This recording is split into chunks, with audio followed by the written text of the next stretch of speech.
So this is a continuation of my talk of this morning, which is based on this book, of which I have copies for you afterwards if you wish. When the Body Says No, Exploring the Stress-Disease Connection.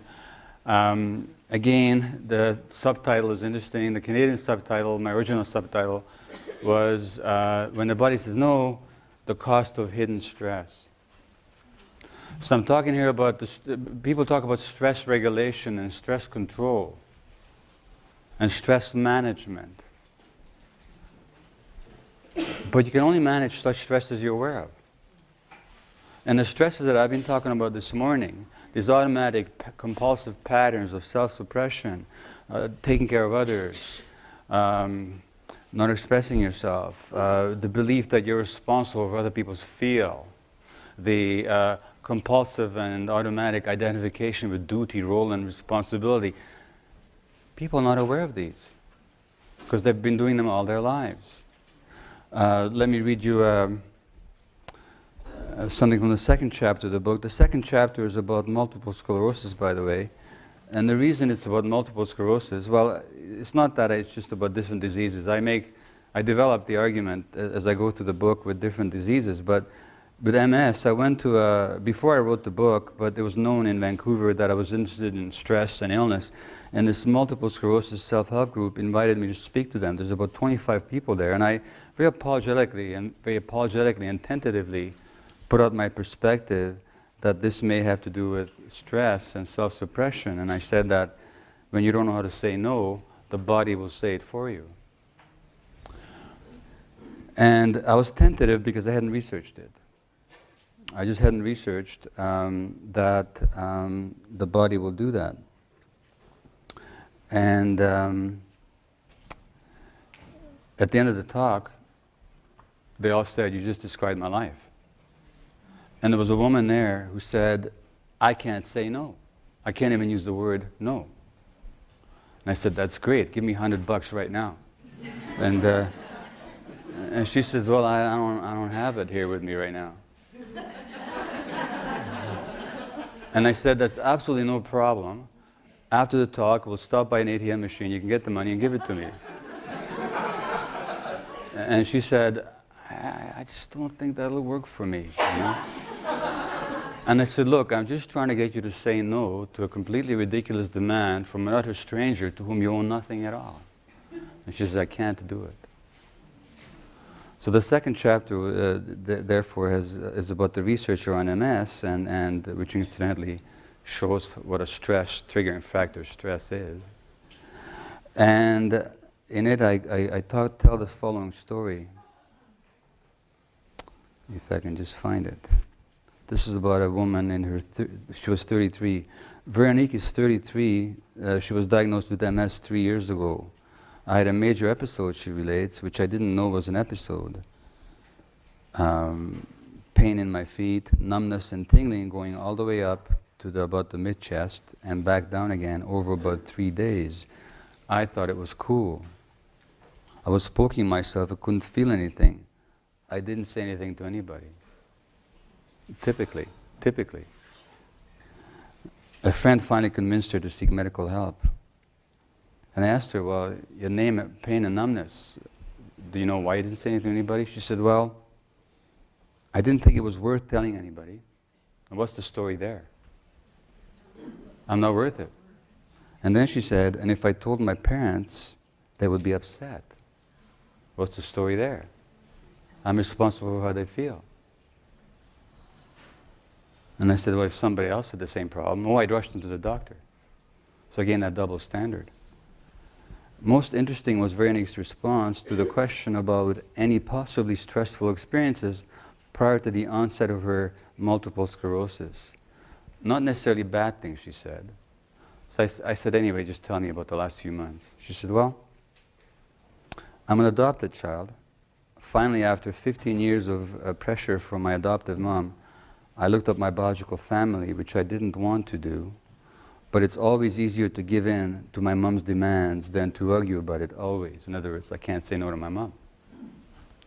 I found them, that is to say my biological family, and met them, and my very first impression was, ugh, we can't possibly be related, it was stressful for me to find out about my family history because I didn't need to know that I was possibly a child of incestuous rape.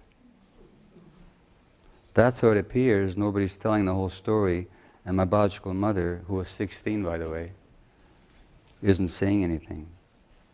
Also at that time I was unemployed waiting for EI on welfare. And I kicked out my boyfriend a few months before this because he was an alcoholic, and I couldn't handle that anymore either. It wasn't worth my sanity. So remember what I asked her? Anything stressful? Nothing bad. I just found out I was a child of incestuous rape, lost my job, and broke up with my boyfriend. Now, the reason she didn't perceive those as stressful is in that frog in the hot water phenomena that you may have heard about, and I haven't tried this myself, but apparently you put a cold-blooded animal like a frog into cold water, and you gradually and perceptibly, sub-degree by sub-degree, raise the temperature, he will actually fry to death. He won't jump out. If you put him in hot water, he'll jump out right away. But if you acclimatize to him, he's so used to it, he doesn't distinguish it anymore. But that's what this person was stressed from the moment she was conceived. I mean, if her mother was raped when she was 16, and the result was this child, there was stress in that uterus for 9 months, and then the separation from the birth mother, the abandonment issues. In other words, the stress is so ingrained in her system that she thinks this is normal. So that's why the cost of hidden stress. But if you look at the literature on stress, the major triggers for stress are uncertainty and lack of information, and loss of control. I would add conflict that you can't handle, and number 4,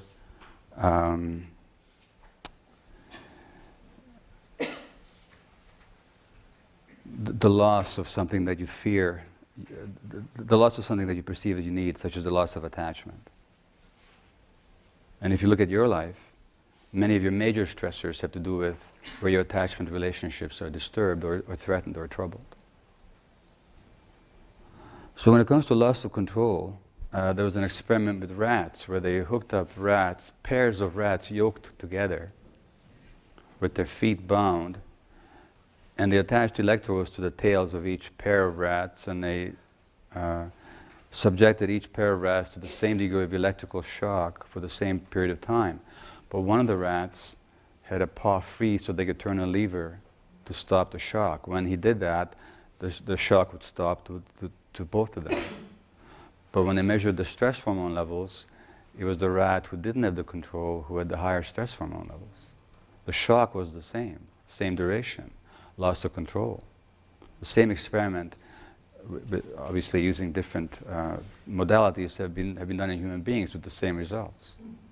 So loss of control. So to the extent that there's no control in your life, you're stressed, physiologically stressed. Now when I say you're physiologically stressed, I mean that the stress apparatus is triggered. The stress apparatus meaning the hypothalamic pituitary adrenal axis. So that the hypothalamus, which is the master gland in the brain, which also happens to be at the apex of the autonomic nervous system, isn't it? So again, you have that control over both systems, the hormonal apparatus and the nervous system, and which is directly under the influence of the emotional centers in the brain. The hypothalamus will trigger the pituitary to release corticotropin releasing hormones and other releasing hormones, and then the pituitary will then send messages to the gonads, or the adrenal gland in this case, and the adrenal gland will release 2 hormones, one named after it called adrenaline, and the other cortisol, and these are the stress hormones.